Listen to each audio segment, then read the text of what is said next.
Solutions of fluid sheet कर देते हैं जी। और बताइए क्या चाहिए।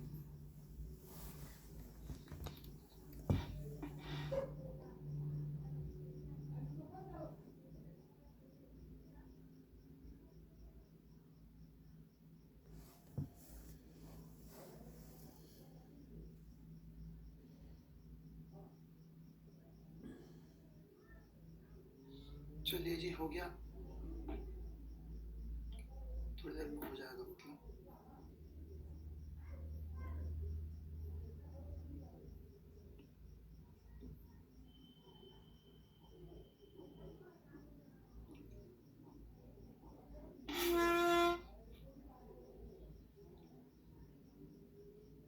सर आप कैसे हैं? मैं ठीक हूँ जी।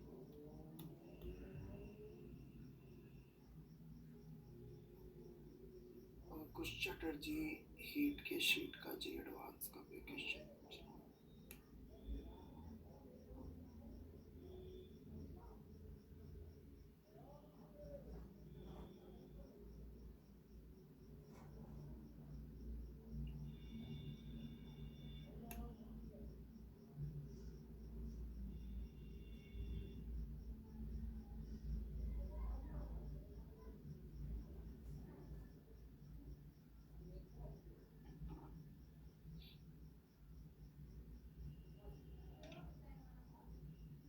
मैं देख रहा हूँ, एक मिनट, आप क्या कह रहे हैं, थोड़ा समझना पड़ेगा।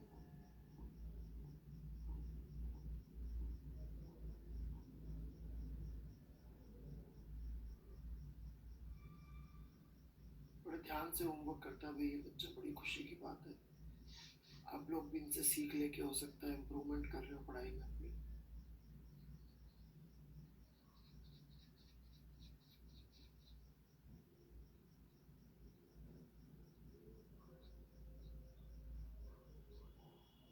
किधर है यार जी एडवांस की क्वेश्चन।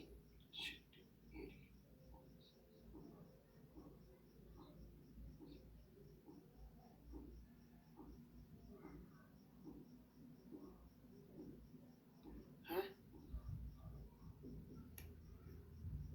अच्छा, question number 18। A liquid at 30 degrees is poured very slowly to carry a meter, that is the temperature, the boiling temperature of the liquid is.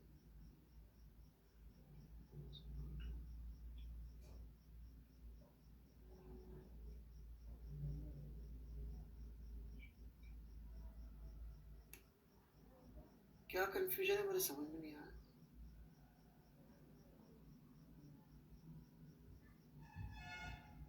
इंसो, इंसो क्या आता है?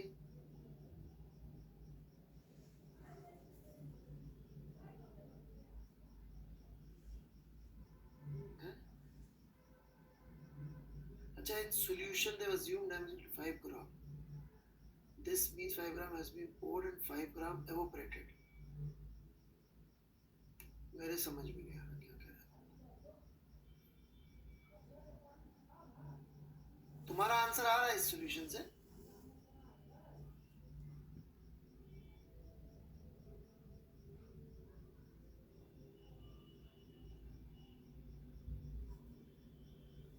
तो अनदर इंटीग्रल क्लियर तो है यार, क्या चाहते हो? No MS remaining.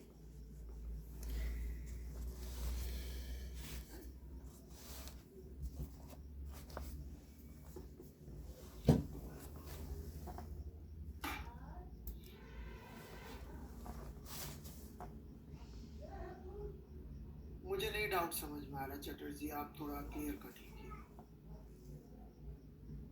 रेज्यूम कहाँ किया, दिया तो है।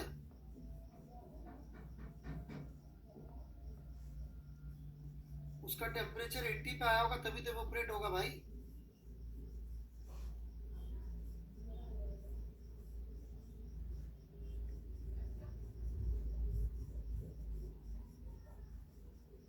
तो फर्स्ट 5 ग्राम के लिए लिखा है ना यार।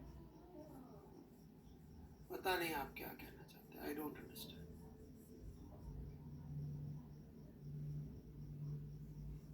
आप दोनों ऐसा करो, जो दोनों सॉल्यूशन है ना वो लिख कर भेज दो, एक तरफ सही वाला, एक तरफ आपका, मैं कंपेयर कर लूँ क्या कहना चाह रहे हैं। ठीक है। गाइस तो कुछ भी समझ में नहीं आ रहा मुझे।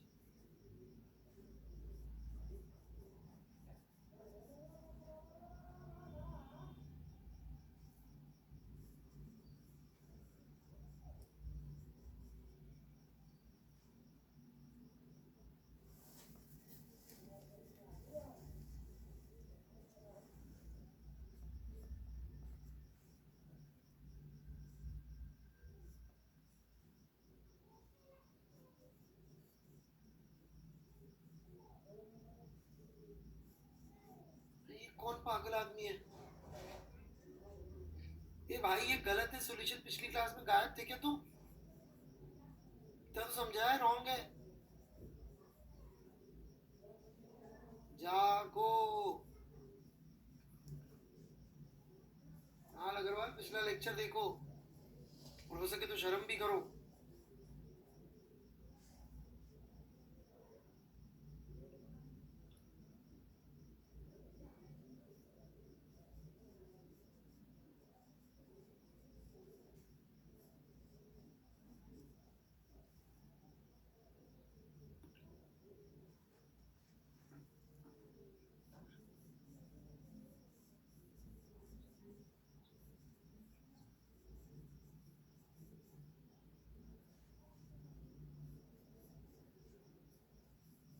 कुणाल पिछली क्लास का देख लो, बता रखा है गलत है ये।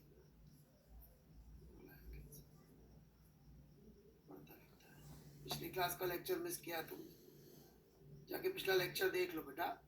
क्यों अपना और मेरा टाइम वेस्ट कर रहे हो?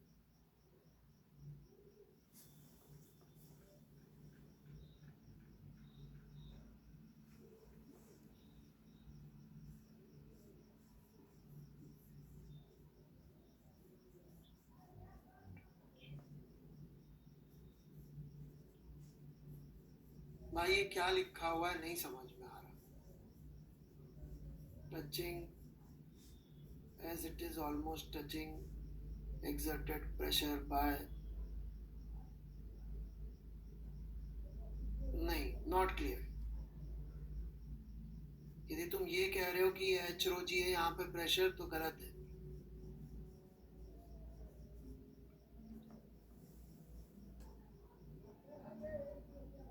No, sir. नहीं समझ में आ रहा। ये क्रिटिकल पार्ट में तुमने इतना काटा पीसी किया है कि कुछ समझ में नहीं आ रहा। The part is not surrounded by water so the part wouldn't be giving pressure। हैं? ये कौन सी फिजिक्स है भाई? Giving pressure? यार तुम अपनी बना लो ना फिजिक्स, मेरी क्यों पढ़ रहे हो तुम? मतलब मेरी क्या असली वाली क्यों पढ़ रहे हो? खुद की बना लो।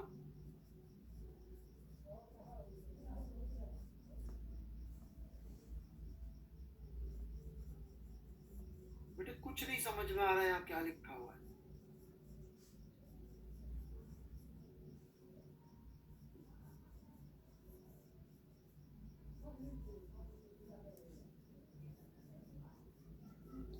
बेटा स्टेप बाय स्टेप ढंग से लिख के करो ना यार, ये क्या है? सर यहाँ ये प्रेशर माना, यहाँ पे ये करा, फिर यहाँ से यहाँ कनोली लगाई, सीधे पता नहीं क्या लिख दिया। दोबारा मत भेजना इसको। No, don't send this one again. So I will solve it differently properly and then send.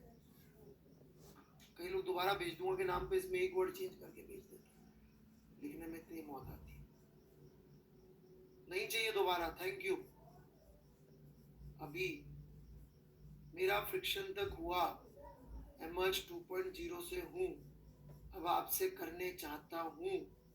Please बताइए कहाँ से स्टार्ट करूँ? लेक्चर एनकेसी सर का समझ नहीं आता। बुरा मत मानना बेटा, उनका समझ में नहीं आता तो मेरी तो हवा भी नहीं लगेगी आपको।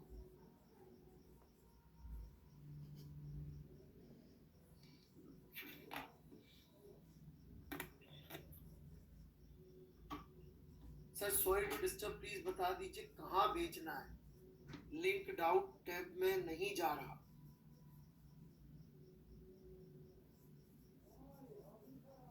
लिंक कौन सा लिंक भेज रहे हो भाई? मुझे क्यों भेज रहे हो लिंक?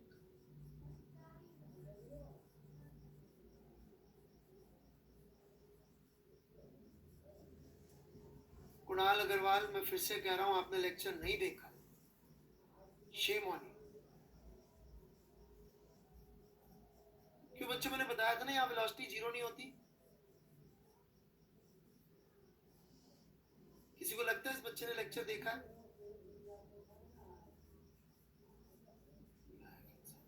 पढ़ाई लिखाई करते नहीं है बिल्कुल भी।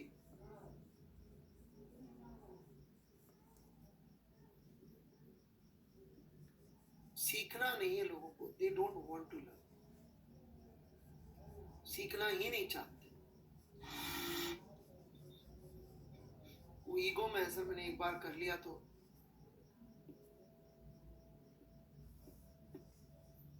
अब तो आप करो सर, मैंने तो एक बार कर लिया, पैसे दिए। बेटा पैसों से नहीं होती पढ़ाई कुणाल अग्रवाल जी। आप कुछ मत लिखिए, सॉरी भी मत लिखिए, just don't write anything today. In fact किसी का नाम कुणाल शर्मा हो वो भी कुछ मत लिखना, किसी का नाम समथिंग अग्रवाल हो वो भी मत लिखना, ये दोनों ही नाम से चिढ़ोगे। कुशाग सिंह तुम भी कुछ मत लिखना, तुम्हारा नाम देख के भी चिढ़ सी होगी। कुलगौरव त्रिपाठी तुम भी कुछ मत लिखना, अंकुश चटर्जी तुम भी कुछ मत लिखना। जहां पे भी कु आ रहा था कोई मत लिखना कुछ। निगत तुझे क्या चाहिए यार, इसकी रोज नई नई डिमांडें आती है।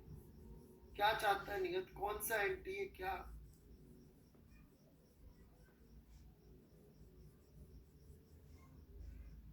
एक बार निगत का भी सुन ले यार, पढ़ा नहीं उसे। क्या चाहिए बेटा निगत? सर आपने बोला था मुझे लिंक भेजो लास्ट क्लास में, किसका लिंक भेजूं? है? मैं काहे को लिंक मानूंगा यार? कौन सा केटी जी का केस? अरे मुझे नहीं याद रहता भाई।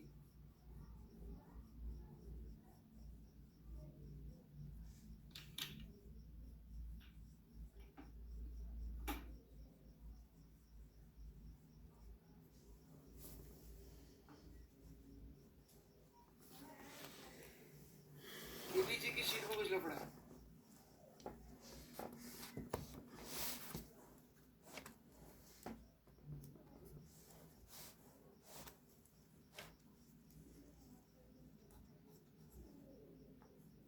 शीट में नहीं है। कहाँ मिलेगा मुझे बताओ, मैं ढूंढ लेता हूँ दूसरे टाइम में। एनटी की वेबसाइट पे 2020 की कौन सा वाला पेपर बताओ?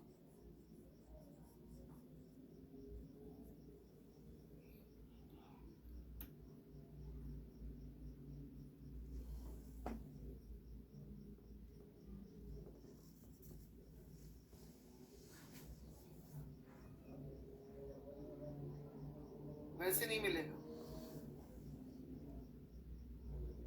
तो भाई कैसे मिलेगा यार?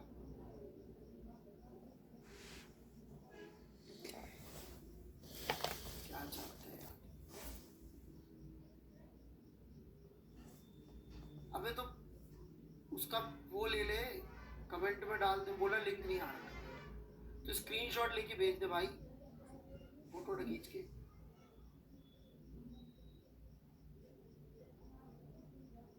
पता नहीं क्या चाहता है यार। चलो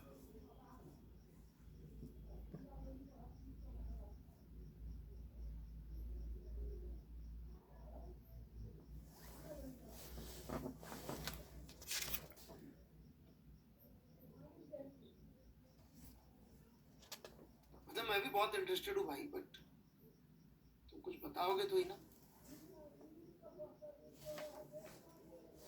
बढ़ू मैं आगे, फिर किसी को कुछ नहीं है तो डाउट्स।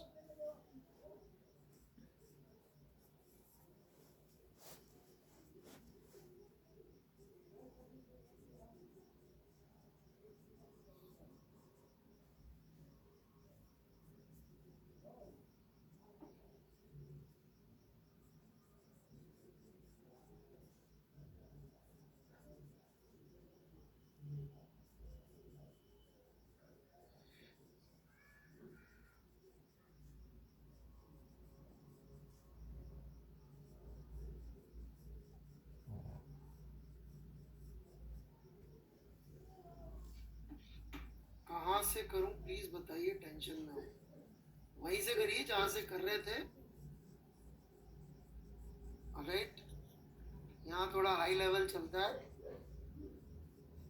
तो और परेशानी ही होगी। करना है तो रिकॉर्डेड लेक्चर है, देख लीजिए। फ्रिक्शन के बाद ऑब्वियसली अगला चैप्टर ही पढ़ना पड़ेगा, फ्रिक्शन और एनएलएम। तो मुझसे मेरा तो शुरू से पढ़ना पड़ेगा, काइनेमेटिक्स से शुरू हो जाओ, ठीक है अभी जी। राम राम। भगवान आपका साथ करते, भगवान आपका भला करे। जब भगवान का मतलब है आइजैक न्यूटन, ठीक है। चलिए जी,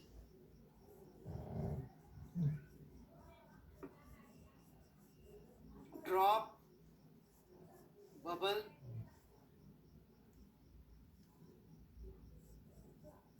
एंड सोप।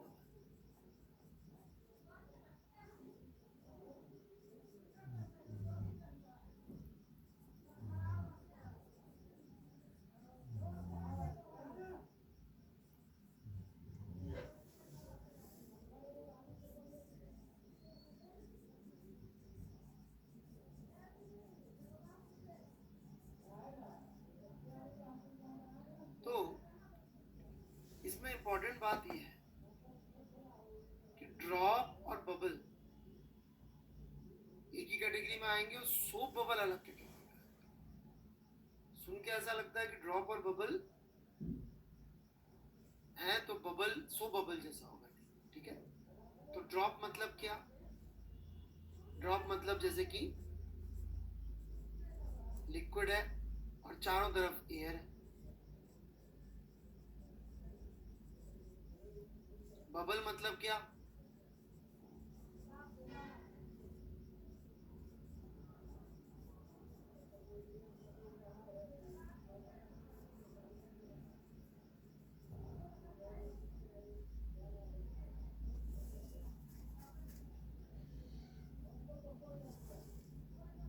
चारों तरफ लिक्विड है और बीच में एयर है, ठीक है क्या? और सोप बबल क्या? बीच में एयर, फिर लिक्विड,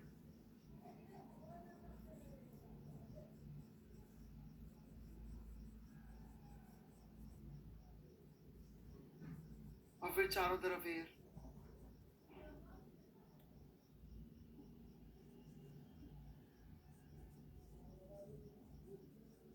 क्या डिफरेंस है?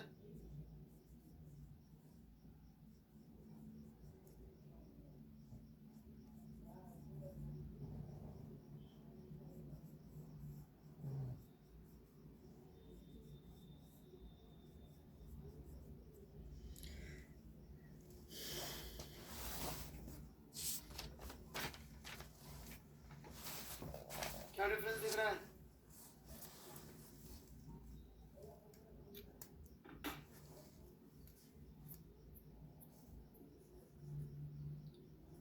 यहाँ पे एक सरफेस है, वन सरफेस।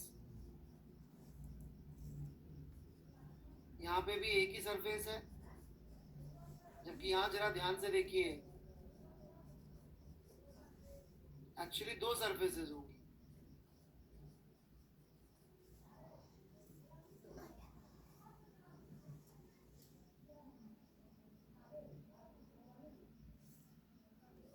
पिछली बार भी कराया था अपने दो सरफेस वाला एक केस।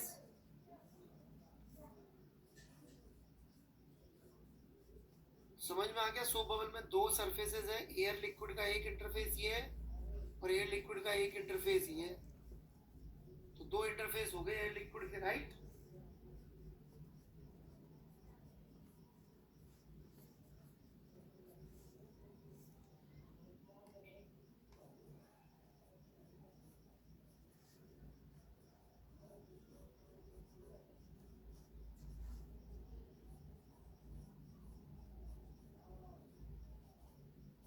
चलिए मैं आगे बढ़ता हूं फिर।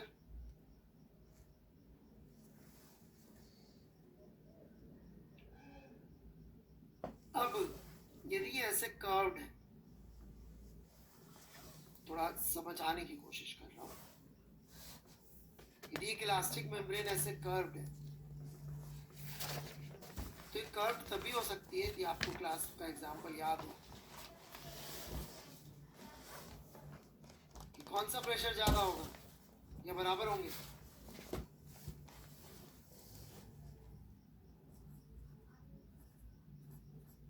पी नॉट ज्यादा होगा सुहाना जी, तब ऐसे कर्व होता है। वाह, क्या दिल की आवाज पे चलते हैं आप लोग।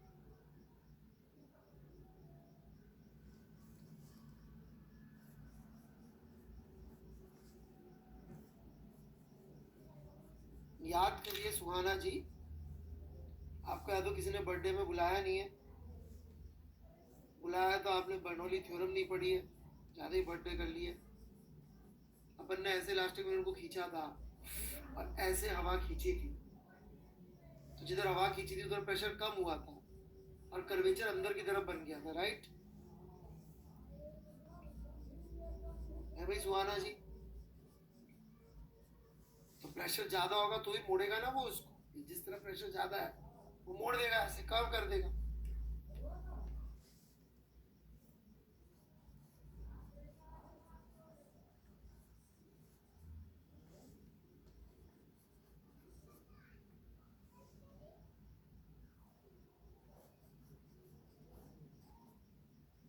ठीक है, चलिए जी। तो ये P1 P0 से ज्यादा होगा। किरडोफ का इलास्टिसिटी वाला सवाल आप लोगों को याद हो तो उसमें अपन ने एक जुगाड़ लगा के सॉल्व किया था, अंदर कितना प्रेशर है निकालने के लिए, इसको बीच में से तोड़ दिया था, राइट। बीच में से यदि अपन इसको आधा काट दें ऐसे,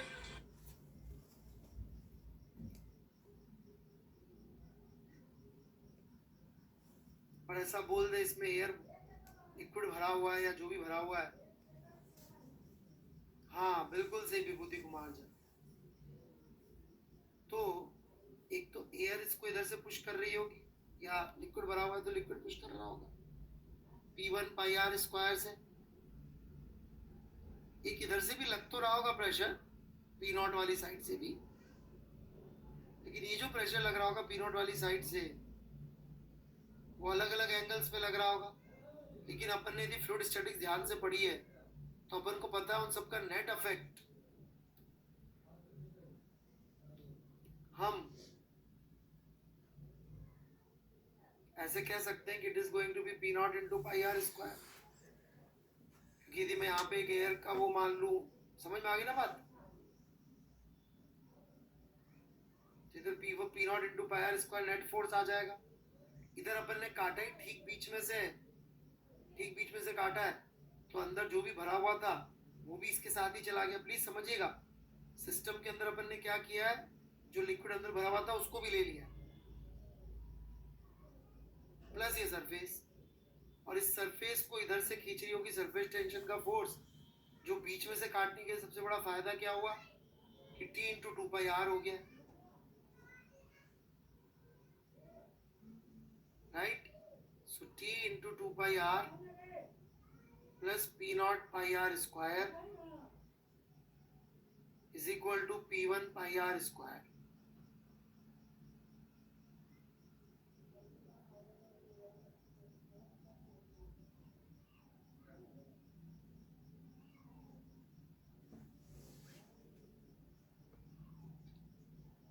आराम से लिख ले,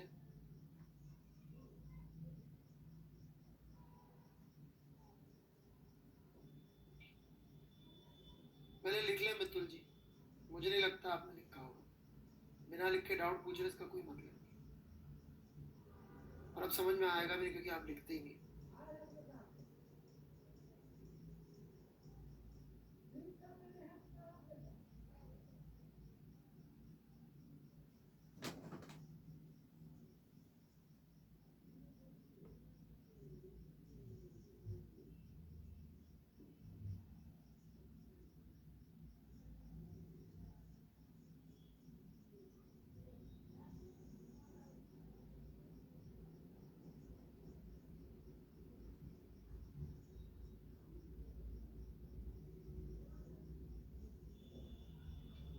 मितुल के अलावा किसी और को डाउट है?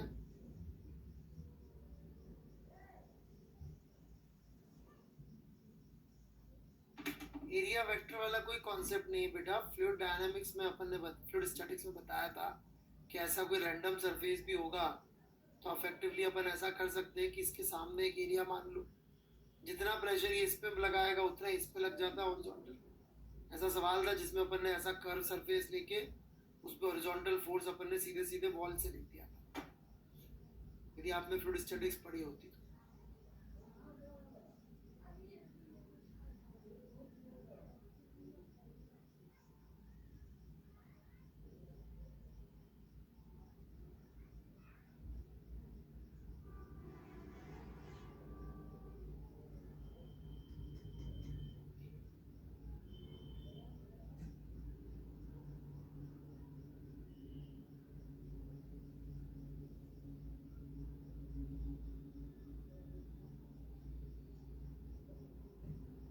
ठीक है,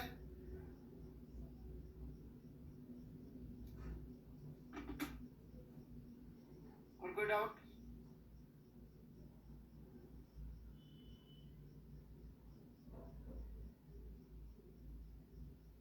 मृदुल जी किसी और के नाम से समझा तो आपको भी दिया।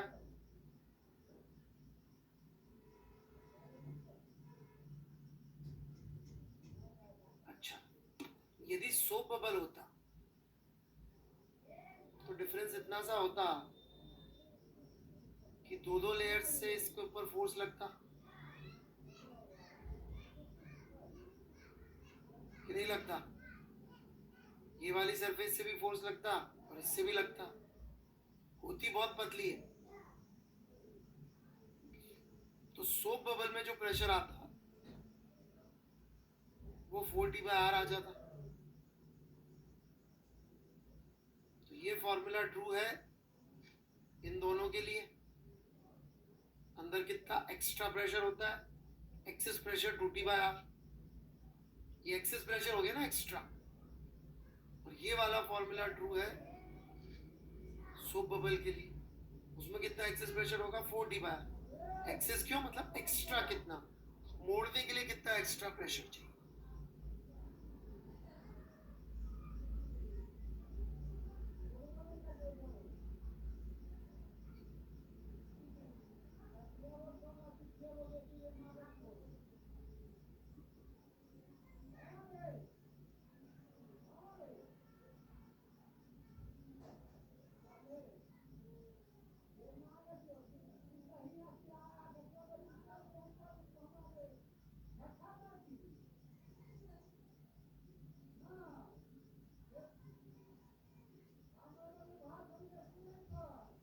ठीक है,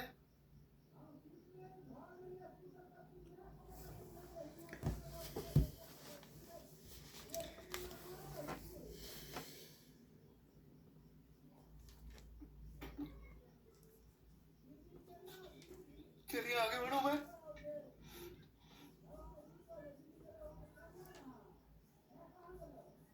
ठीक है भाई, मैं आगे बढ़ूंगा।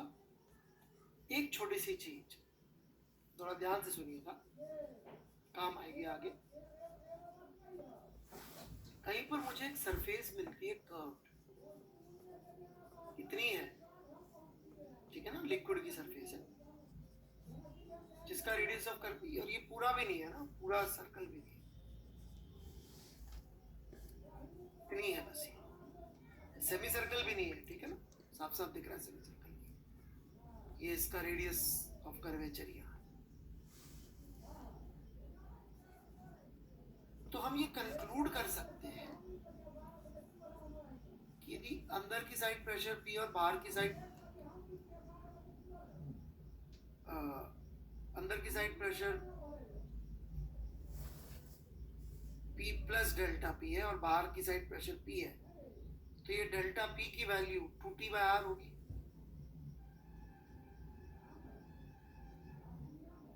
इसका स्फीयर होने की कोई जरूरत नहीं है, डिराइव स्फीयर से किया है, क्योंकि ये इजी पड़ रहा था बीच में से काटना। यहां से काटेंगे तो भी प्रेशर का डिफरेंस तो इतना ही आएगा, राइट?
बात में यादव एक चीज बता, यहाँ प्रेशर यदि P1 है तो यहाँ प्रेशर कितना होगा इस पूरे स्फीयर में?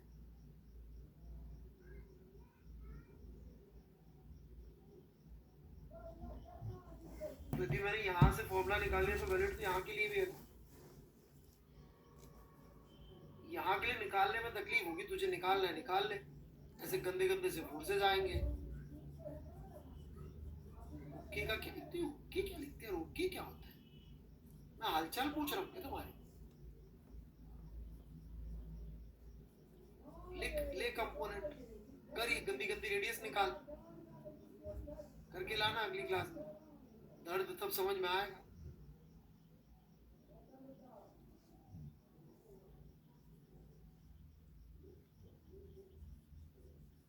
ठीक है,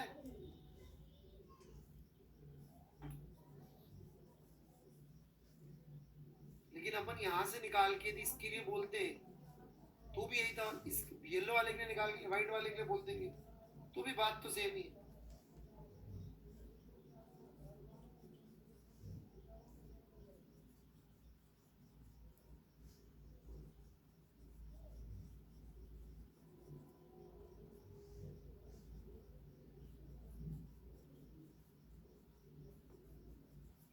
Sir, do we neglect motion?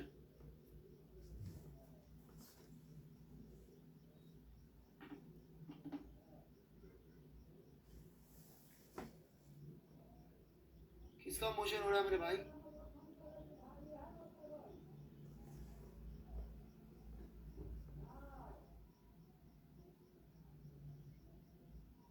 मान लो एक्सेलरेशन मानोगे तो और भी बहुत सारी चीजें आ जाएंगी। क्यों मानना है फिर?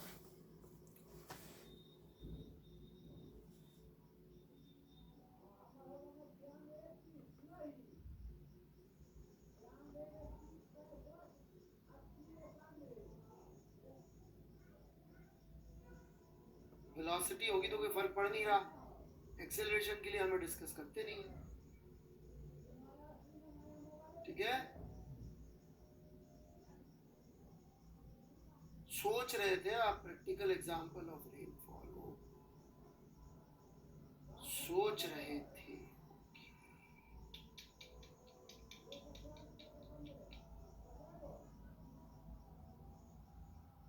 स्पर्श अग्रवाल जी, मैं आपको एक कहानी सुनाता हूँ। तमिलनाडु के कुंभकोणम गांव में एक बहुत ब्रिलियंट इंसान पैदा हुए, श्रीनिवासन रामानुजन अयंगर। बड़े गरीब परिवार से थे। ओके, उनके पास इतना गरीबी थी कि जब वो काम धंधे पे लगे तब भी कागज नहीं होता था। क्या नहीं होता था उनके पास? स्पर्श कागज के लेस पेपर।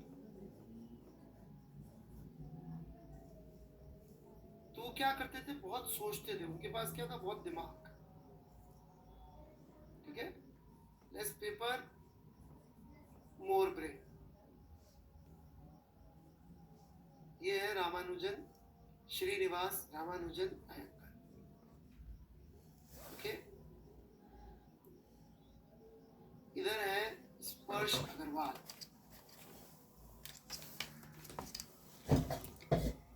इनके पास मोर पेपर है, ये तो हम सबको पता है, राइट?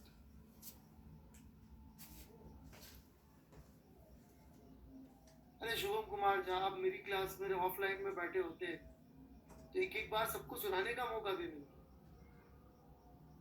मैं ही नहीं सुनाता, सिर्फ सबको सुनानी भी पड़ती है एक दूसरे को, और यही बोलना पड़ता है तेरे पास स्पर्श अग्रवाल क्या चीज कम है, समझाना भी पड़ता है दूसरे को।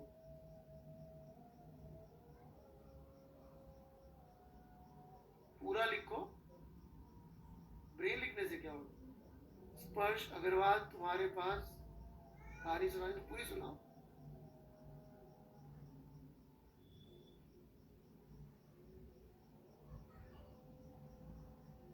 क्या करना चाहिए स्पर्श अग्रवाल? रामानुजन की कहानी के से क्या सीखा आपने?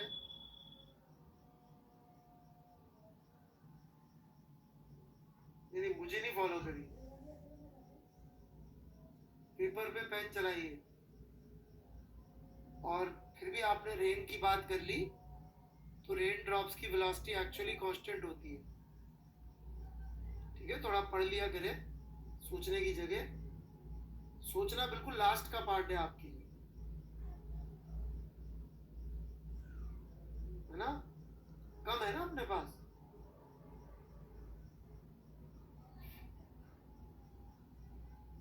बिल्कुल लास्ट में तो थोड़ा पढ़ लें। रेन ड्रॉप जब हम देखते हैं तो उनकी वेलोसिटी कांस्टेंट हो चुकी होती है, विस्कोसिटी के फोर्स और ग्रेविटी का फोर्स बैलेंस हो जाता है। ठीक है स्पर्श अग्रवाल जी, अब से क्या करेंगे?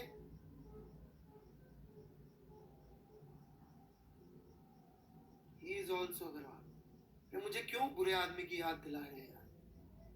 मैं भूलना चाहता हूँ ऐसे बुरे लोग हमेशा के लिए। One who should not be named type का है वो आदमी। He does not exist for me. जो बंदा पढ़ाई लिखाई नहीं करे, पिछले लेक्चर के सेम गलत सवाल दोबारा पूछे, 3 बार पूछे और बोले नहीं सर मैं तो सुन। ऐसे झूठे निठल्ले लोगों का जीवन में कुछ नहीं होता।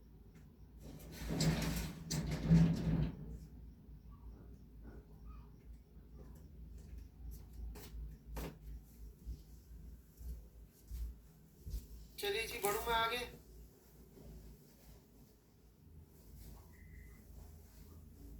नहीं आलम साहब, soap bubble is one of the thinnest चीज जो आप आंखों से देख सकते हैं, तो हम रेडियस एक ही ले लेते हैं जी। तभी यहाँ पे आपने यदि ध्यान दिया होता, लिखा होता, शायद आप बिजी होंगे। आलम साहब एक ही आ रहा है, देखिए एक ही आ रहा है ना, फिर आप अपनी फिलॉसफी पटक रहे हैं। यस, पटकोगे, अजीब आदमी हो यार। नो, पूरा लिखो सर। नहीं पटकूंगा, ध्यान से लिखूंगा, ऐसे लिखो पूरा। सर आई एम न्यू, क्या मैं आपके लेक्चर सर्कुलर मोशन से देखूं? मैं वर्क पावर एनर्जी तक कहीं और से पढ़ चुका हूं। पता नहीं यार बेटा, तेरे को जहां से समझ में आया देख ले, क्योंकि उसके बाद शुरू होगी रिजिड बॉडी और मोमेंटम समझ में आनी है नहीं। तो कहीं से भी पढ़ ले, कहीं से भी देख ले, बहुत दर्द है।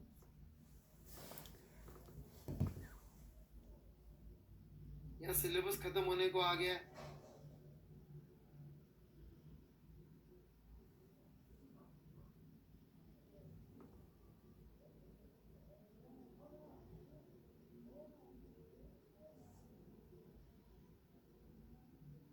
तुम अभी सर्कुलर मोशन खेल रहे हो।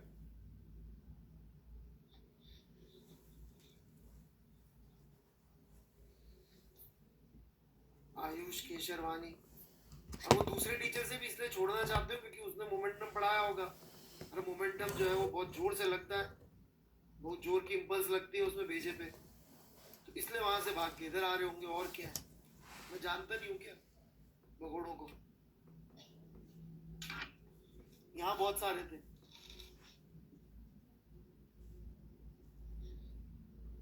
ऐसे थोड़ी उनको वहां जाके कुछ हो गया होगा उनसे, वहां पे भी वैसी हरकतें कर रहे होंगे, वैसी बातें करते होंगे।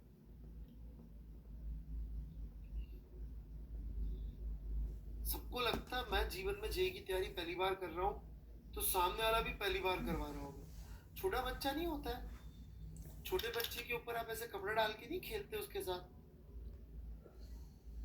तो उसके ऊपर कपड़ा डाल देते तो उसको लगता है मुझे दिख नहीं रहा, तो दुनिया भी एग्जिस्ट नहीं करती।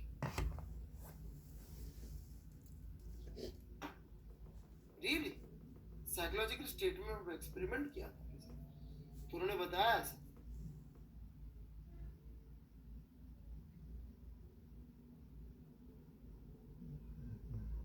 तो चूंकि ये जेई की तैयारी पहली बार कर रहा है, तो इसको लग रहा है अच्छा मैं भी पहली बार पढ़ा रहा हूँ, तो मैं इसको बेवकूफ बना लेता।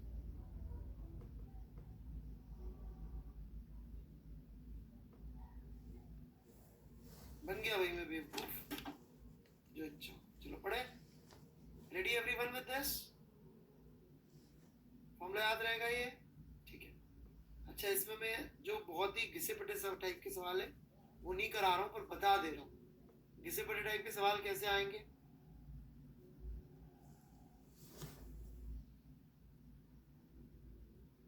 नहीं बनेंगे बेटा, जेई है।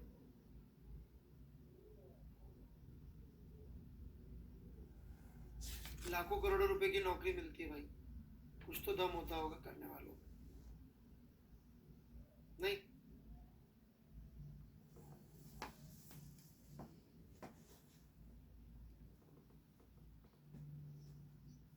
ये बबल पहले H1 नीचे था, फिर धीमे धीमे H2 नीचे आ गया,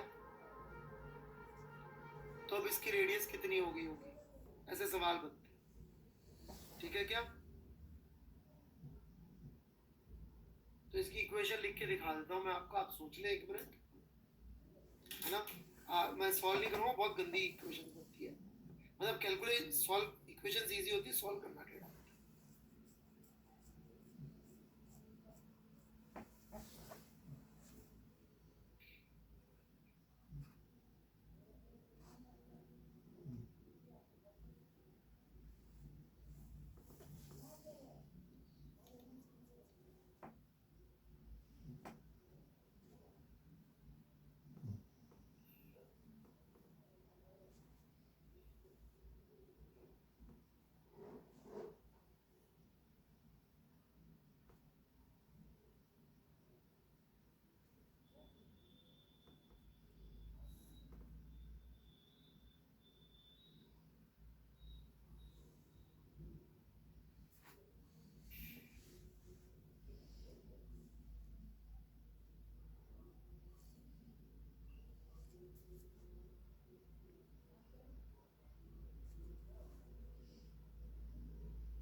बढ़ो।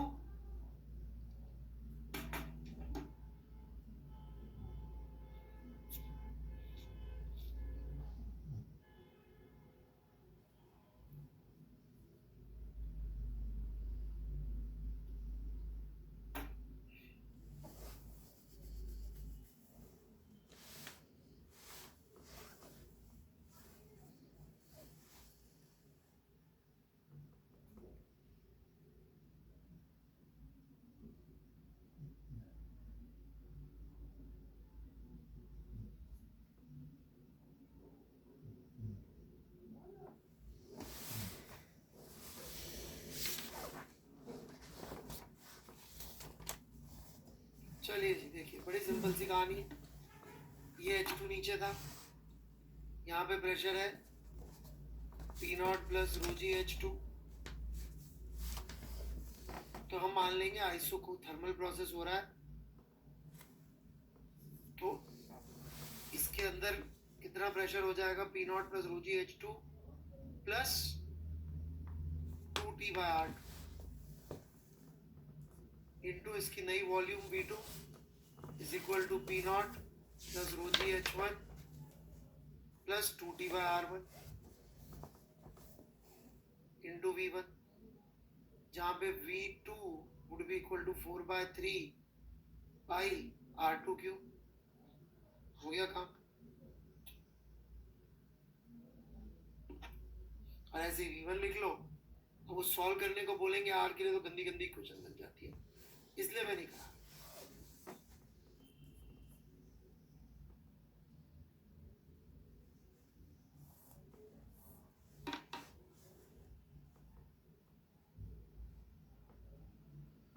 समझ में आ गया?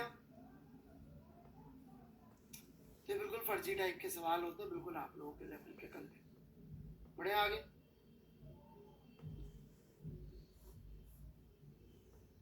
चलिए जी, एक थोड़ा सा ठीक ठाक सवाल है वो करा देता हूँ।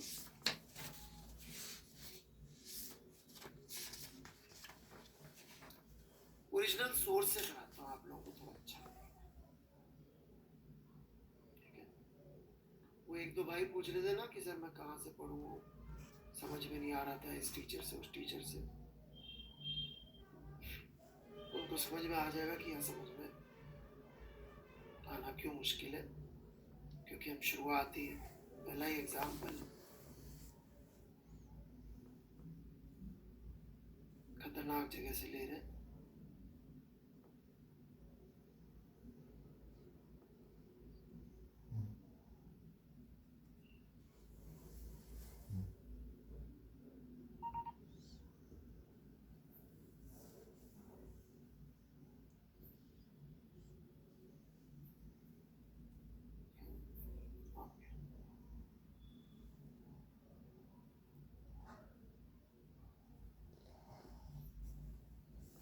ये लीजिए जी।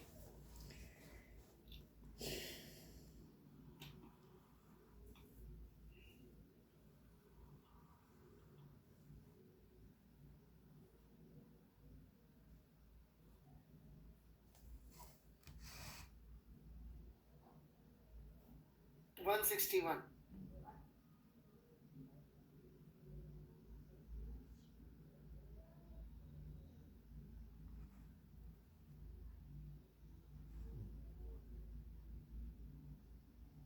ये मरकरी बोल दिया है तो उसका मान लेना surface tension, density, colour, specific heat, latent heat, molecular mass,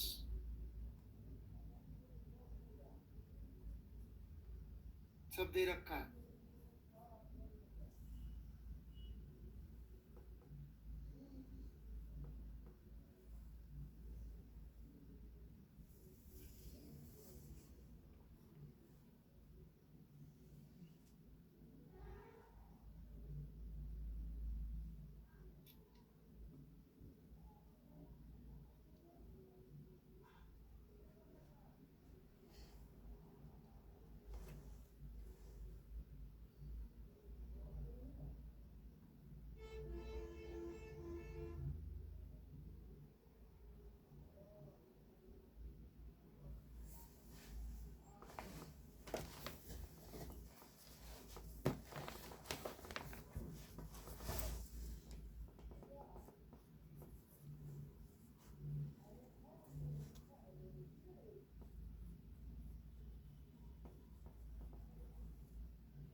बाकी बच्चों के लिए कोई रिस्पॉन्स?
चलिए, किसी ने एक सॉल्यूशन पोस्ट किया है।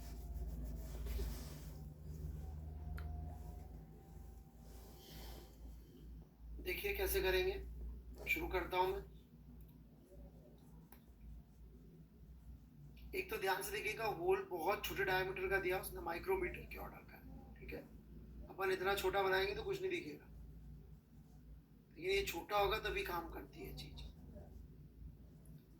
तो अपन इसके अंदर लिक्विड भर दिया है हाइट तक, फिर भी नहीं गिर रहा है। क्यों नहीं गिर रहा है हाइट तक लिक्विड भरने के बावजूद? इसलिए नहीं गिर रहा होगा कि यहां पर कुछ ऐसा शेप आ जाएगा,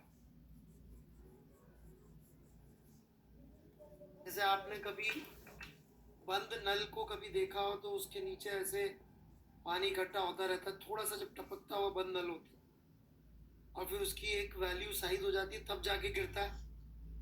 देखा है ऐसा कभी?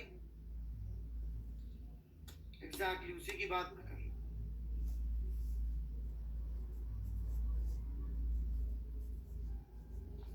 तो ये ऐसा शेप ले लेगा।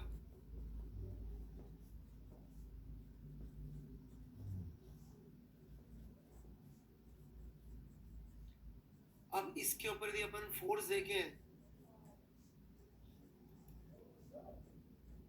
तो ये जो लिक्विड का कॉलम है इसका फोर्स लग रहा होगा। कितना फोर्स लग रहा होगा इस जगह के प्रेशर के हिसाब से देख सकते हैं। इतने लेकर इसको अलग करके कितना आ जाएगा? P naught pi r square, sorry P naught नहीं, पी पाई आर स्क्वायर। यहाँ पे पी कितना होगा? P naught plus rho g h, right. और इधर नीचे से एयर का प्रेशर का फोर्स लग रहा होगा, जो कि effectively P naught into pi r square होगा, where r is this radius।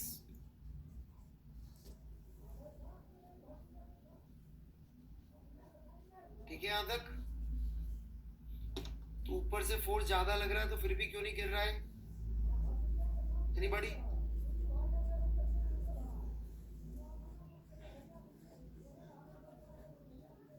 Actually यदि अपन इसको अलग करके देखें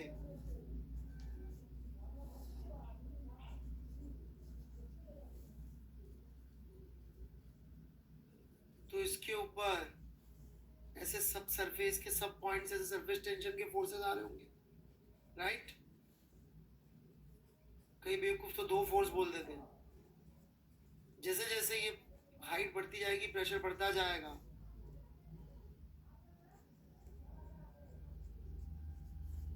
ये सीधा होता चला जाएगा। जैसे ही हेमिस्फीयर होगा, दैट इज द लिमिट।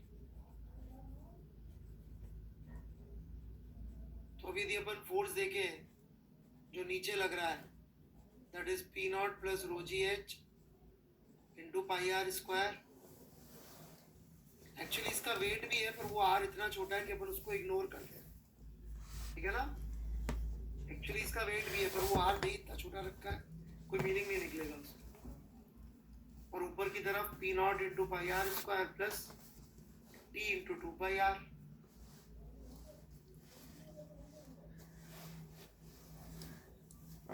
कितना आ गया h?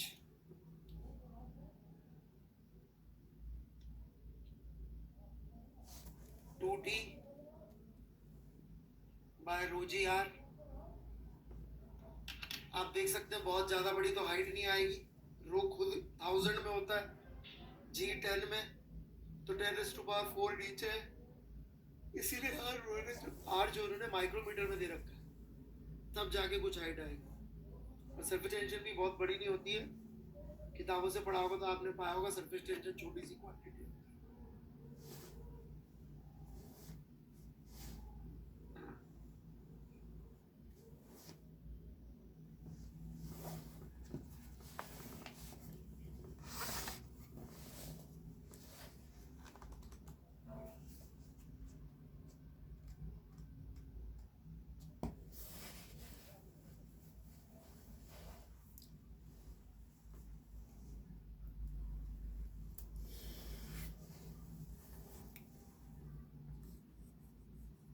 ठीक है,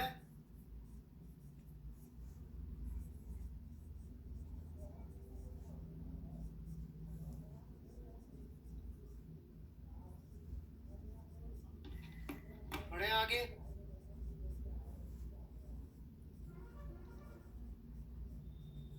ठीक है, अब हम थोड़ी देर के लिए सरफेस टेंशन की कहानी को छोड़ेंगे, राइट, क्योंकि सिर्फ प्योरली सरफेस टेंशन पे कुछ ज़्यादा अच्छी चीज़ें बनती नहीं है। तो सरफेस टेंशन की स्टोरी को हम थोड़ी देर के लिए बाय बाय कर रहे हैं और थोड़ी सी डिफरेंट चीज़ पढ़ रहे हैं। ठीक है, we are going to study something entirely different from surface tension, then we'll come back to surface tension and apply it. ठीक है,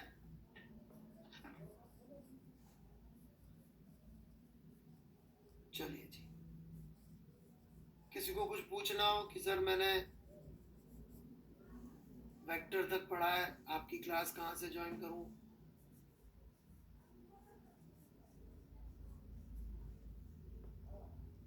किसी का कोई बैकलॉग हो काइनेमेटिक्स 1D का,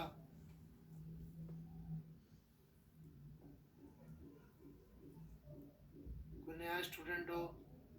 नहीं है सर, मुझे तो एक डाउट सुपरपोजिशन प्रिंसिपल से रिलेटेड। सर एनएलएम का बैकलॉग है, कैन आई डू काइनेमेटिक्स?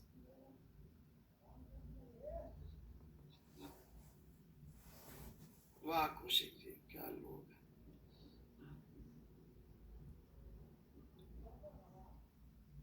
चलिए जी,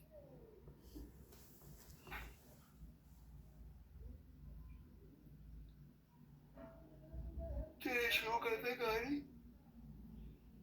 तो किसी भी लिक्विड के वेसल में, किसी भी वेसल में जिसमें लिक्विड है,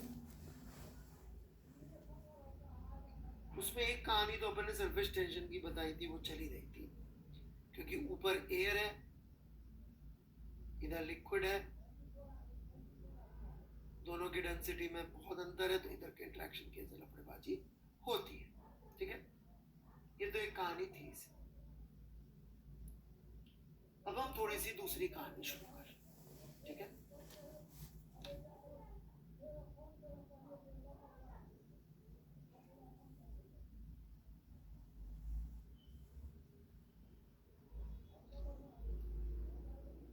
कहानी है एडेसिव फोर्स और कोहेसिव फोर्स की। सुना है क्या नाम किसी ने भी?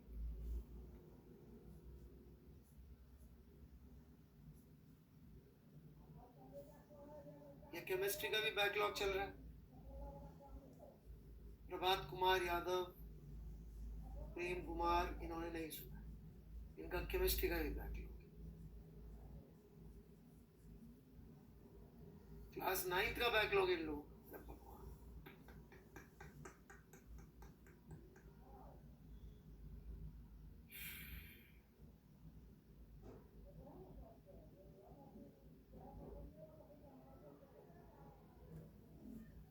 बायो में होगा यार, मुझे क्या पता। आपको लगता है do I give damn about chemistry और बायो?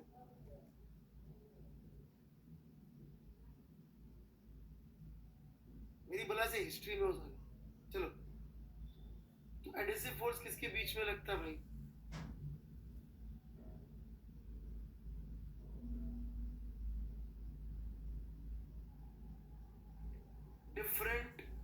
टाइप के मॉलिक्यूल्स के बीच में, और कोहेसिव सेम के बीच में।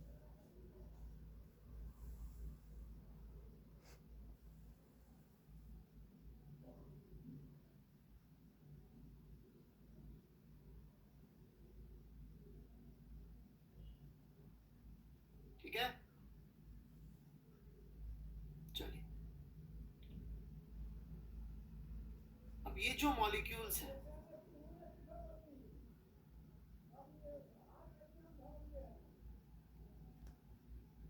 यहां पे इनके ऊपर ऐसा एडिसिव फोर्स लग रहा हो,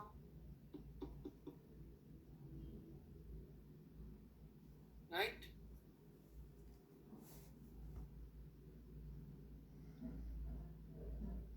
और ऐसा कोहेसिव फोर्स लग रहा होगा।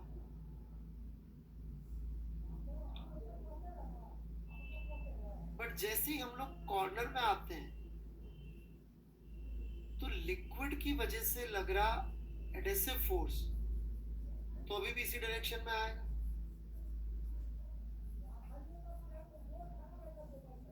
लेकिन जो कोहेसिव फोर्स है वो लगाने वाले आधे ही बचे, तो उनका वेक्टर सब कुछ ऐसा हो जाएगा। यदि अपन ऐसा मान के चले कि लिक्विड की सरफेस बिल्कुल स्ट्रेट है,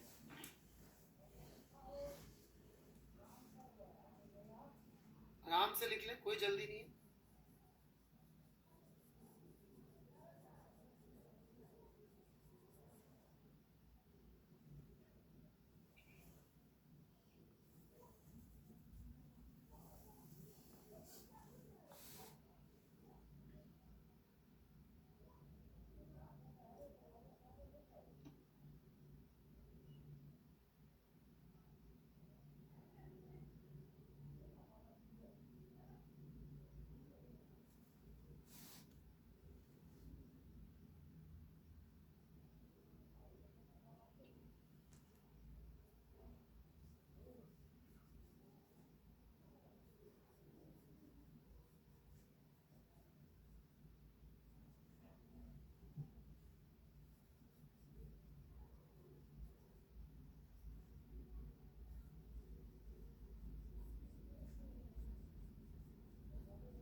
बना लिया तो भाई बोल देना, मैं आगे बढ़ू।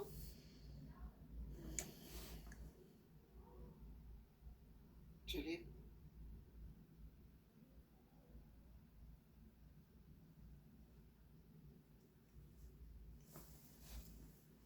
आगे बढ़ते हैं।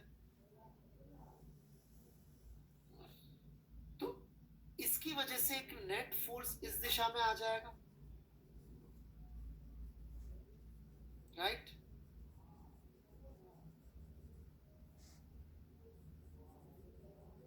एग्रीड, ऐसा नेट फोर्स आ जाएगा।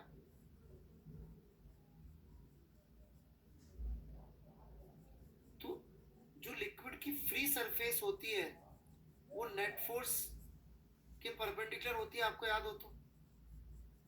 जैसे अपन जब एक्सेलरेट करते थे ऐसे,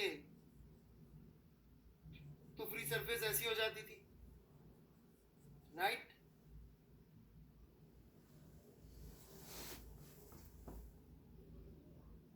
तो यहाँ पे भी फ्री सरफेस कर्व्ड हो जाएगी। और ऐसा नहीं कि आप लोगों ने देखा नहीं है, किसी भी पानी ग्लास में आप पानी भर लीजिए और ध्यान से उसकी साइड को देखिए।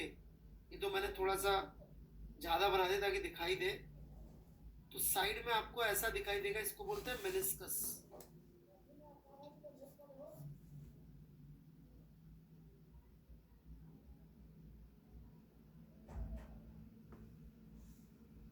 मेनिस्कस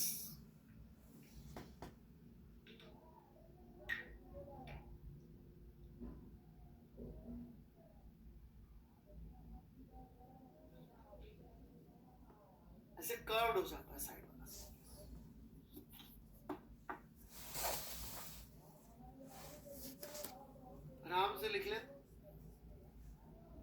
किसी ने कुछ सोच लिया हो तो बता दें। कुछ लोग यहाँ सोच भी सकते हैं। बड़ी मुश्किल से दुनिया में ऐसे लोग आते हैं जो सोच पाते हैं।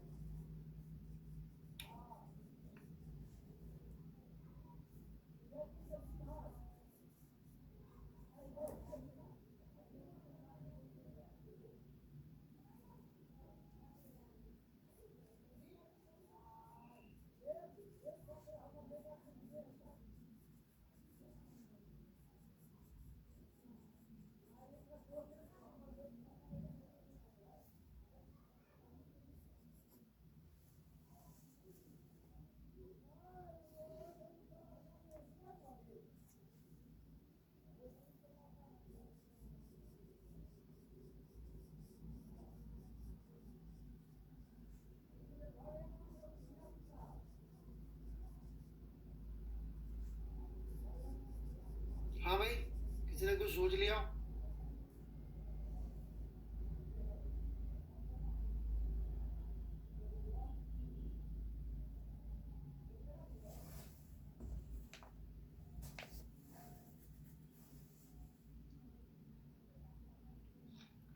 चलिए जी, बढ़ू फिर मैं आगे।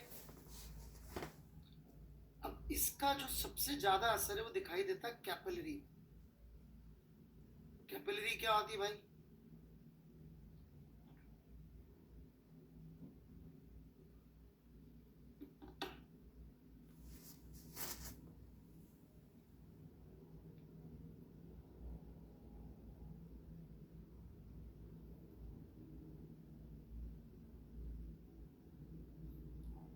Right,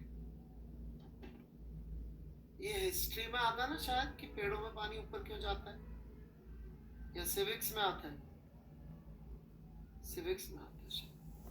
right.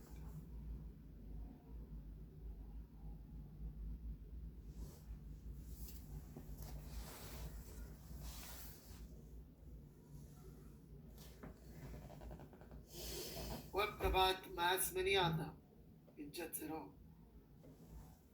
नालायक कहीं के, मैथ्स की लिखा रहा है। मैथ्स और फिजिक्स मत बोल देना बस।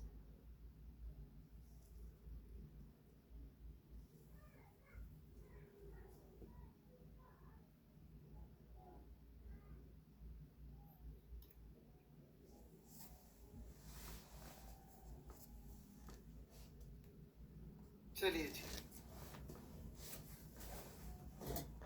तो जो थिन ट्यूब होती है उसमें लिक्विड के ऊपर चढ़ने का रीजन यही होता है। इसको कैपिलरी बोलते हैं अपन।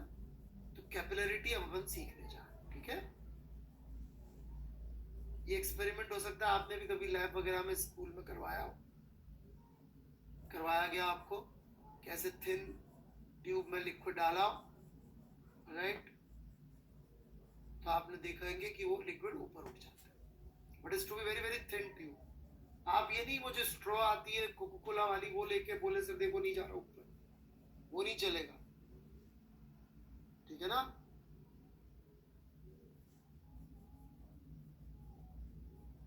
राजनंदन सिंह स्कूल वाले कुछ नहीं कराते।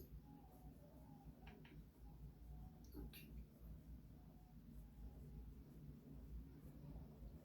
मैं बढ़ूं आगे, शुरू करूं कहानी।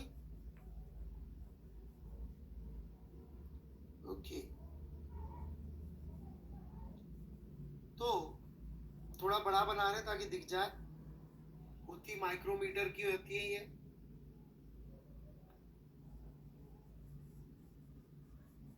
आपने जैसा संस्कृत में पढ़ाई था,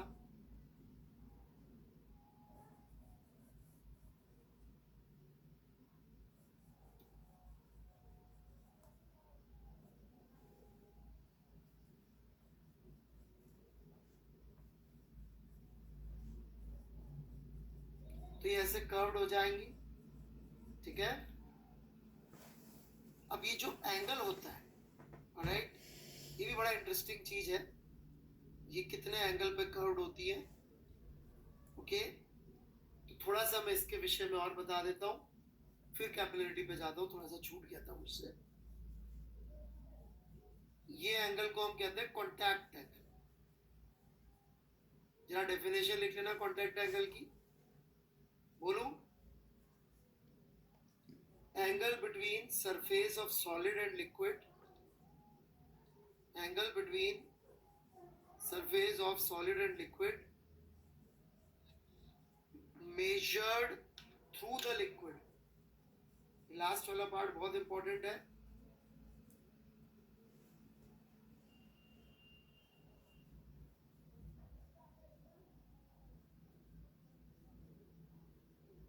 measured through the liquid.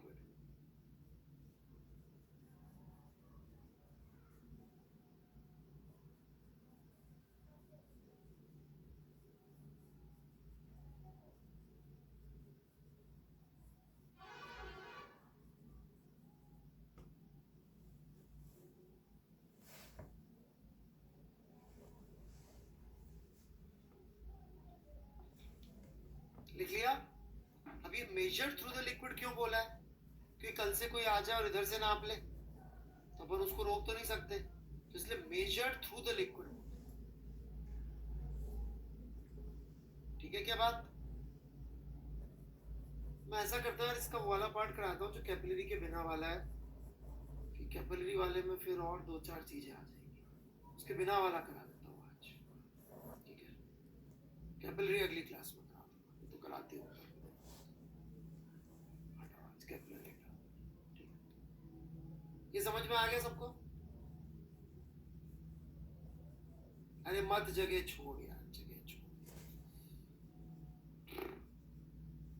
लोग अपनी कॉपी में ना बस नहीं चलता है तो मुझसे नोट्स लिखवा दे, हालांकि मेरी राइटिंग ही ऐसी है कि कौन लिखवाएगा।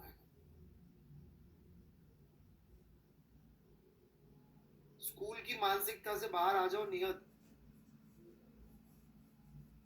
अभी ले रहा हूँ 6 बजे लेक्चर में, स्कूल की मानसिकता पे आ जाओ, तुम सुन लो। 10वीं से 11वीं के बच्चों के लिए फ्री लेक्चर है यूट्यूब पे। चलो मत आना, पढ़ाई करना, मलायका आ भी जाएगा। ये समझ में आ गई बात सबको? अच्छा, अब इसमें क्या होता है, कभी कभी ऐसा हो सकता है कि आपका एडेसिव फोर्स जो है वो बढ़ा, अच्छा खासा बढ़ा, कोएसिव फोर्स है, तब तो आपका जो वेक्टर होगा रिजल्टेंट का वो एडेसिव फोर्स के पास आएगा, और सरफेस का कर्व जो होगा वो ऐसा बन जाएगा, contact angle less than 90।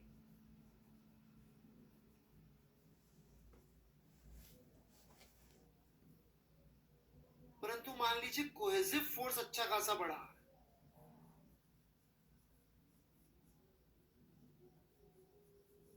Adhesive force से,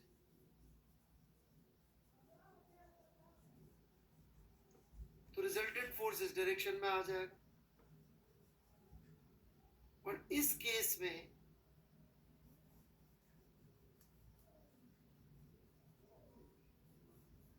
कॉन्टैक्ट एंगल जैसा आप देख सकते हैं मेजर थ्रू द लिक्विड था,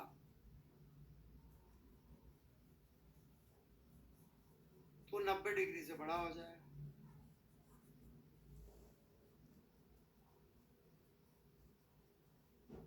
इन दोनों केसेस को हमने प्रैक्टिकली भी ऑब्जर्व किया। इस वाले केस को हम प्रैक्टिकली कहते हैं liquid wets the solid. Example, water on used cotton cloth. अच्छा खासा यूज कॉटन क्लॉथ है, उसमें पानी गिरा दी, ढक से गीला हो जाता नहीं हो जाता है? नहीं देखा है क्या किसी ने भी?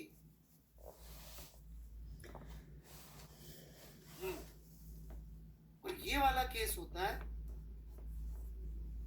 Liquid does not wet the solid.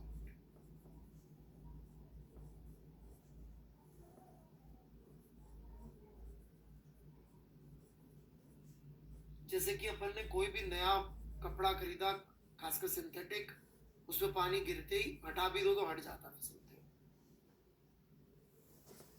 या फिर मोमबत्ती या मोम लगी हुई चीज पे पानी गिरे तो ऐसा होता है। देखा ऐसा?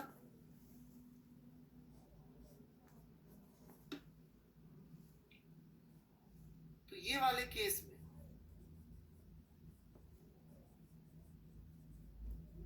कुछ समझाने की कोशिश कर रहा हूं, ठीक है? इसको समझने के लिए ज्यादा अच्छा उदाहरण रहेगा कि ये सॉलिड है, इस पे मैंने लिक्विड रखा और कांटेक्ट एंगल 90 डिग्री से बड़ा छोटा बनना है, तो ऐसा मेनिस्कस बनेगा 90 डिग्री से छोटे मेनिस्कस वाला, राइट?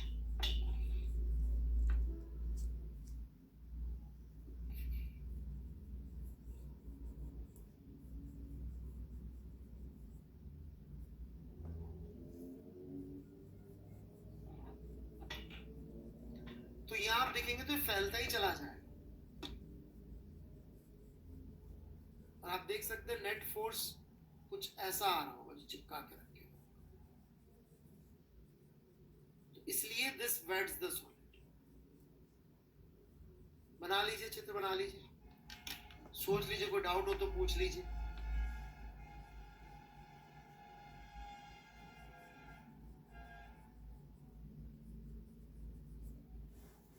नियत नोट्स में क्या लिखना है बोलूं क्या मैं?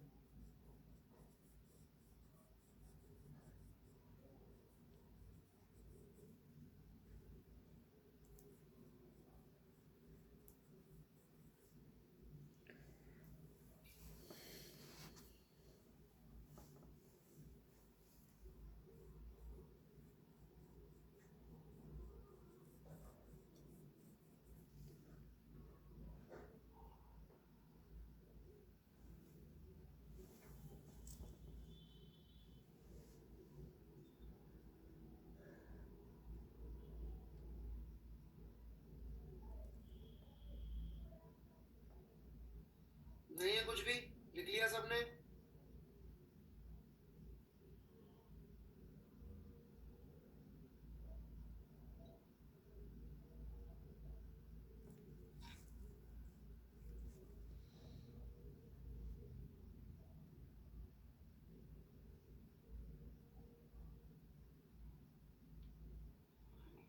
चलिए,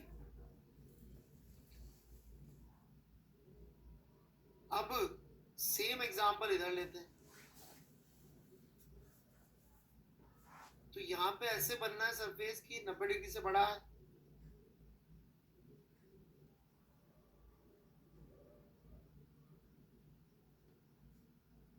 तो ऐसा कॉन्टैक्ट एंगल बनेगा।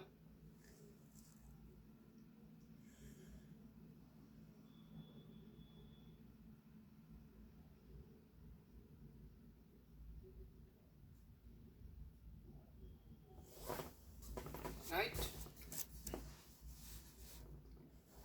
यहाँ पे आप देख सकते हैं कि जो नेट फोर्स लग रहा होगा इधर, वो इधर लग रहा होगा, तो ये और सिमटता ही चला जाएगा। कभी किसी ने मरकरी फैला हुआ देखा हो जमीन पे,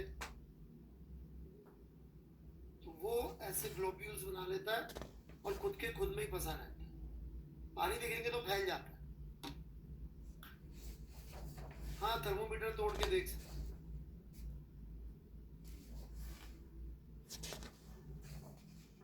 150 रुपए का खर्चा होगा कोई बात।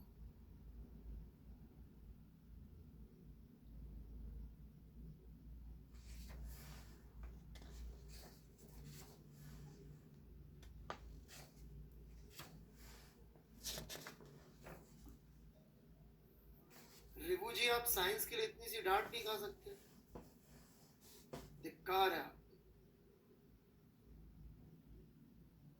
इसीलिए तो आपको साइंस फिजिक्स नहीं आ पाती।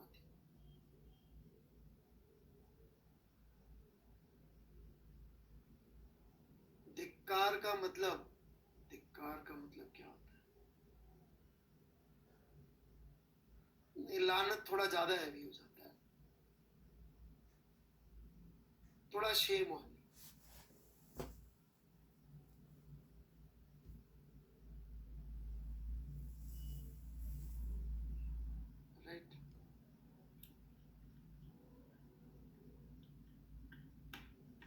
बढ़े आगे।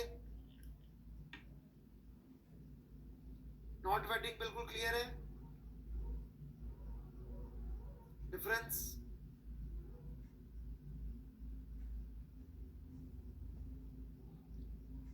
Contact angle greater than 90 degree समझ में आ गया। ये गिवन लिक्विड सॉलिड की प्रॉपर्टी होगी कॉम्बिनेशन की, ठीक है।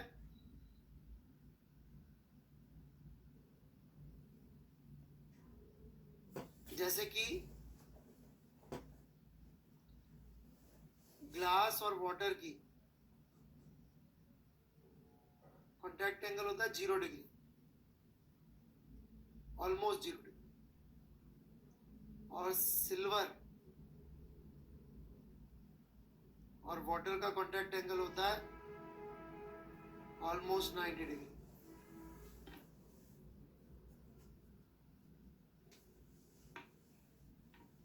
किसमें फ्लैट बनेगा?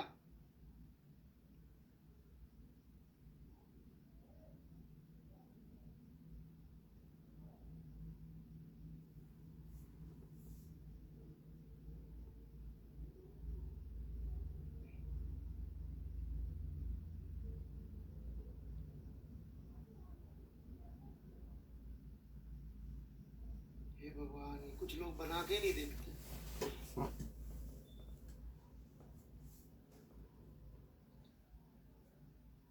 कली चोपड़ा जी बहुत सालों पहले तमिलनाडु के कुंभकोणम गांव में एक बहुत ब्रिलियंट हस्ती पैदा हुई थी जिनका नाम था श्रीनिवासन रामानुजन अयंगर। वो बहुत गरीब थे और बहुत ब्रिलियंट थे। इतने गरीब थे कि उनके पास कागज भी नहीं होता था, पर उनके पास दिमाग बहुत सारा था कली चोपड़ा जी।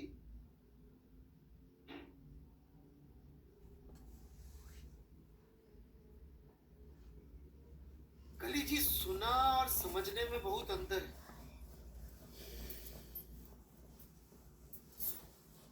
सुनते तो बहुत बार है, समझ में नहीं आई आपकी। एक बार और सुनिए, शायद इस बार उसको आत्मसात करना, आत्मा में उतारना चाहिए। ऐसा आपको समझना है कि I have less of this, more of this, hence I should always use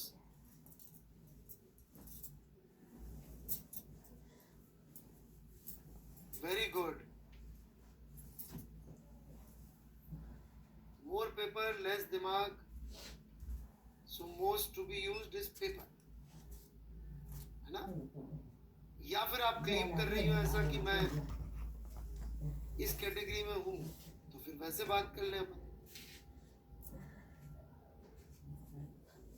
बताइए कली जी।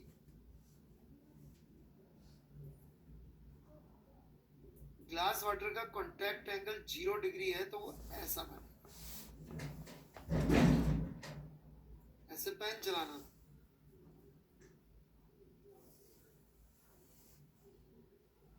और अपन लोगों को लगता है पेन चलाएंगे हम,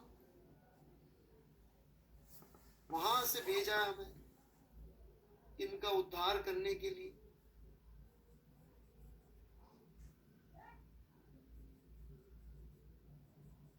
राइट?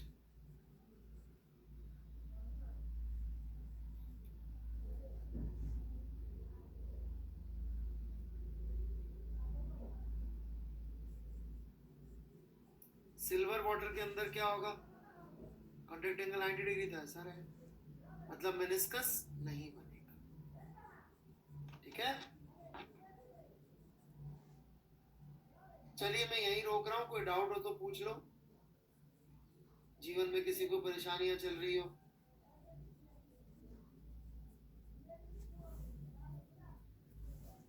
किसी को रामानुजन की कहानी सुननी हो फिर से,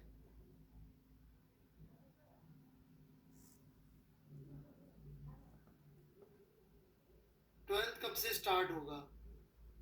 यार इसका हमने ना सिलेबस का एंडिंग डेट 31 जनवरी रखा है, लेकिन मुझे लग नहीं रहा मैं 31 जनवरी से पहले ही खत्म कर दूंगा। खत्म कर दूंगा तो देख अनाउंस अनाउंस करके शुरू कर दूंगा, SHM है तो देख लेंगे, रिविजन विजन कर लेंगे, थोड़ा बहुत कुछ पढ़ना होगा।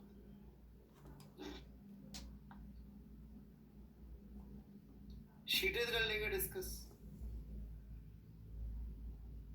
रिजिड बॉडी की S2 करने में आराम से 2-3 लेक्चर मस्त निकल सकते हैं।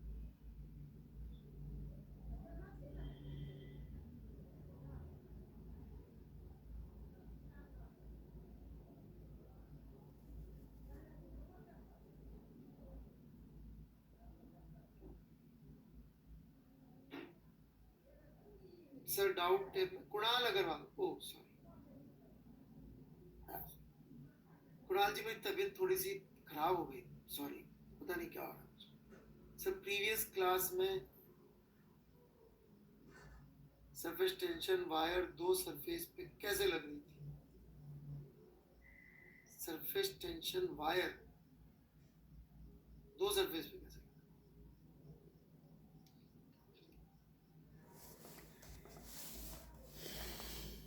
साइड्स आपने चित्र बना के देखा क्या सुप्रीत राम जी, या सोचा?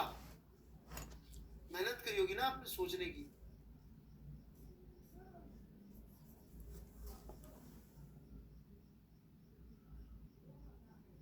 बहुत मेहनती इंसान है आप।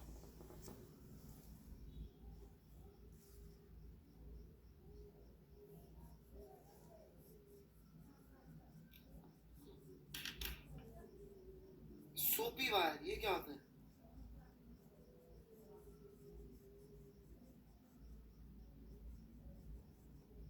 देखिए इसमें कितनी मेम्ब्रेन्स दिख रही है आपको।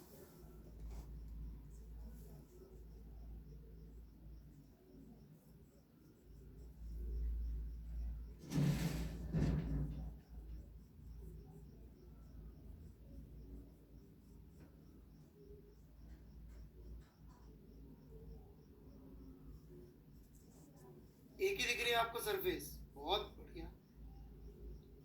कौन सी है, ये वाली है वो या ये वाली है जो दिख रही है?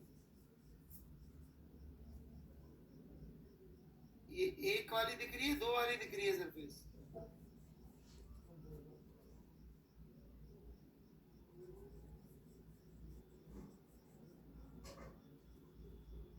ये प्रथम वाली दिख रही है कि द्वितीय वाली दिख रही है? ये ऊपर वाली दिख रही है कि नीचे वाली दिख रही है?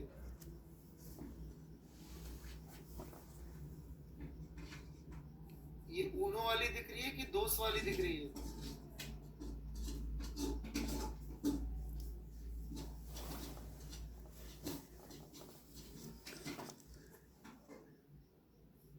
भाई ऐसी दिख रही 2 है यार, बाकी देख तो देख ले अब।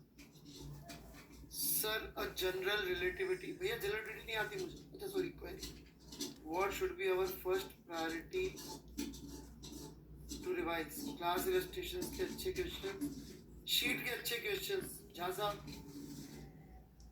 शीट के अच्छे क्वेश्चन।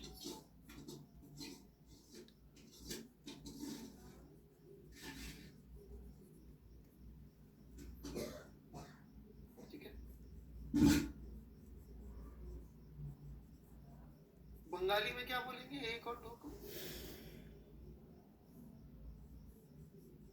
कोई है क्या बंगाली? इतने सारे बंगाली, 1 और 2। चलिए जी,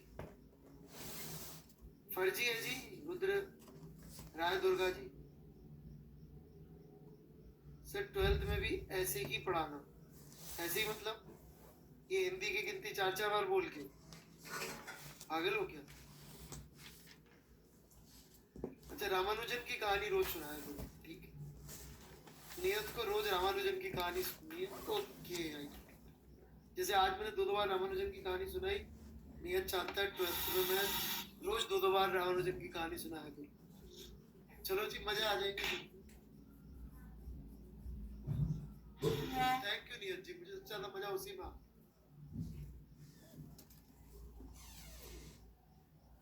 चलिए जी, राम राम जी।